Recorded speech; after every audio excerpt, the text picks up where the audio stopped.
ఎన్నికల్లో ఇవ్వని హామీలను సైతం నేడు సీఎం చంద్రబాబు నాయుడు అమలు చేస్తున్నారని రాష్ట్ర రవాణా శాఖ మంత్రి మండిపల్లి రాంప్రసాద్ రెడ్డి అన్నారు. అన్నమయ్య జిల్లా రాయచోటి ఆర్టీసీ బస్టాండ్లో దివ్యాంగ శక్తి పథకాన్ని మంత్రి రాంప్రసాద్ రెడ్డి ప్రారంభించారు. మంత్రి రాంప్రసాద్ రెడ్డికి ఆర్టీసీ అధికారులు, సిబ్బంది, దివ్యాంగులు ఘన స్వాగతం పలికారు. అనంతరం మంత్రి రాంప్రసాద్ రెడ్డి మీడియాతో మాట్లాడారు.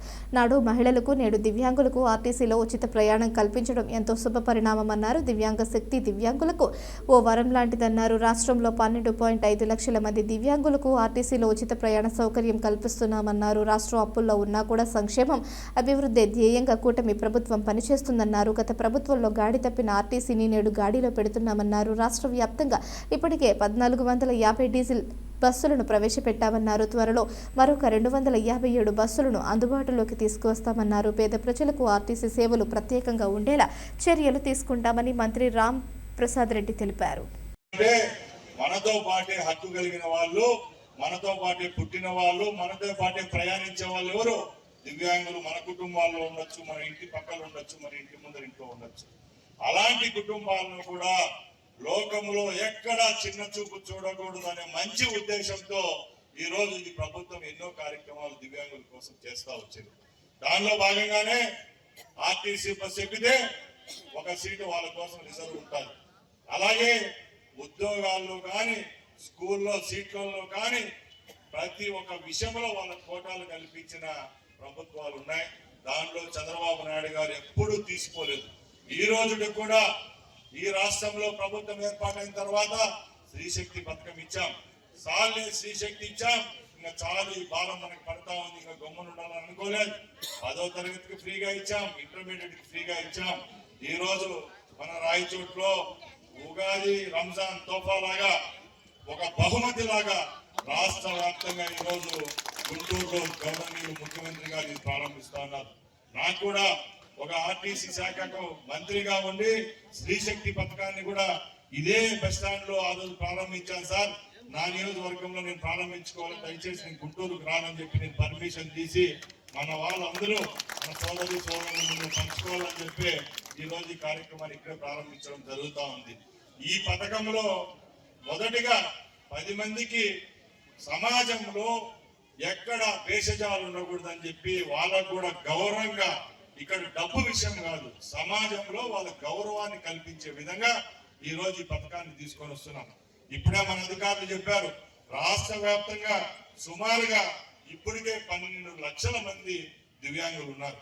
అలాంటి వాళ్ళందరికీ చేయూతనివ్వాలి. ముందే ఏపీఎస్ఆర్టీసీలో 40% ఏదైతే డిజేబిలిటీ ఉంటుందో అలాంటి వాళ్ళకు 40%, 50% మనం రాయితీ ఇచ్చేవాళ్ళం. ఈ రోజు ఆ రాయితీలు కూడా తీసేసాం, అందరికీ ఫ్రీగా ఇవ్వాలని చెప్పి ఒక మంచి ఉద్దేశంతో ఈ రోజు ఈ పథకాన్ని తీసుకొని వచ్చాం.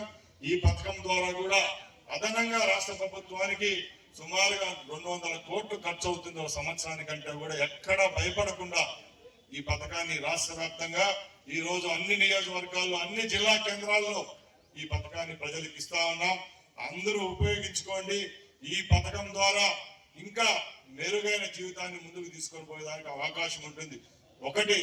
ఈ రోజు ఒకటే కాదు, 360 రోజుల్లో ఎన్ని ప్రయాణాలు చేస్తాం, ఆ ప్రయాణాల్లో మనకు అయ్యే ఖర్చు ఎంత, ఆ ఖర్చు మిగలడం ద్వారా మన కుటుంబాలకి ఈ డబ్బుని ఎలా ఉపయోగించుకునేది అనేది ఆలోచిస్తే ఈ ప్రభుత్వం మన మీద ఎంత ఖర్చు పెట్టిందనేది తెలుస్తుంది ఎవరికైనా కూడా.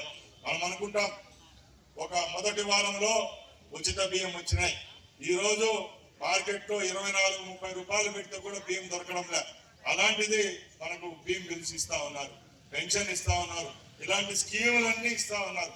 మనం గుండె పైన చేసుకొని ఒక పేపర్ పెన్ను తీసుకొని రాస్తే ప్రభుత్వం ద్వారా ఎంత లబ్ధి పొందుతున్నాం, కేంద్ర ప్రభుత్వం ఎంత ఇస్తా ఉంది, రాష్ట్ర ప్రభుత్వం ఎంత ఇస్తా ఉందని తెలుసుకుంటే ఈ ప్రభుత్వాలు మన కోసం ఎంత చిత్తశుద్ధిగా పనిచేస్తాయి, ఎంత చిత్తశుద్ధిగా మనం పని చేసిన ప్రభుత్వానికి రేపు ఎన్నికల్లో కానీ, రేపు వాళ్ళు మన ఇంటికి వచ్చినప్పుడు కానీ మనం ఆశీర్వదించాల్సిన పని అవసరం ఉంటుందని సభాముఖంగా మీ అందరూ తెలియజేసుకుంటున్నా. అలాగే ముఖ్యంగా మన ప్రాంతం చాలా వెనుకబడిన ప్రాంతం. ఉండే 175 నియోజకవర్గాల్లో ఎక్కువ వెనుకబడిన ప్రాంతం ఏదైనా ఉన్నాయంటే రాయచోటి, తమ్మాలపల్లి, మదనపల్లి, పీలేరు. మన ప్రాంతంలో నీటి ఎద్దడి తక్కువ, వర్షాభావం తక్కువ ఉంటుంది.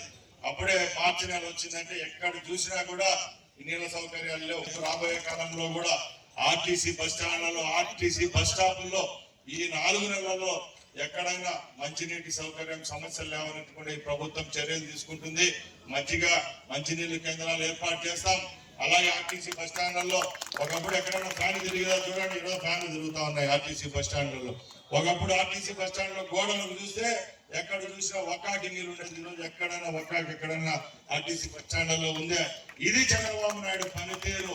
పొద్దున్న లేచినప్పటి నుంచి రాత్రి వరకు ఏ డిపార్ట్మెంట్ ఎలా పనిచేస్తుంది, ఆర్టీసీ బస్ స్టాండ్ ఎట్లున్నాయి, పంచాయతీరాజ్ రోడ్లు ఎట్లున్నాయి, డీలర్ బియ్యం ఇస్తాడా లేదా, ఇచ్చిన బియ్యంలో 1 కేజీ 1/2 కిలో పట్టుకుంటున్నాడా, పింఛన్ ఇచ్చేటప్పుడు విలేజ్ సెక్రటరీ ముఖంలో నవ్వు ఉందా, లేకపోతే డబ్బు కార్యక్రమాలు ప్రభుత్వాలు ప్రవేశపెట్టినప్పుడు ప్రభుత్వాలకు కావాల్సింది మీ చిరునవ్వు, మీ తప్పట్లే తప్పక ఎప్పుడు మీ దగ్గర నుంచి ఏ విధమైన ఆశ, ఏ విధమైన లబ్ధి అవసరం లేదనుకుంటే ఈ ప్రభుత్వాన్ని మీరందరూ దీవిస్తారని మరొక్కసారి కోరుకుంటూ ఈ సదవకాశాన్ని ఇచ్చిన మీ అందరికీ ధన్యవాదాలు తెలియజేసుకుంటున్నా.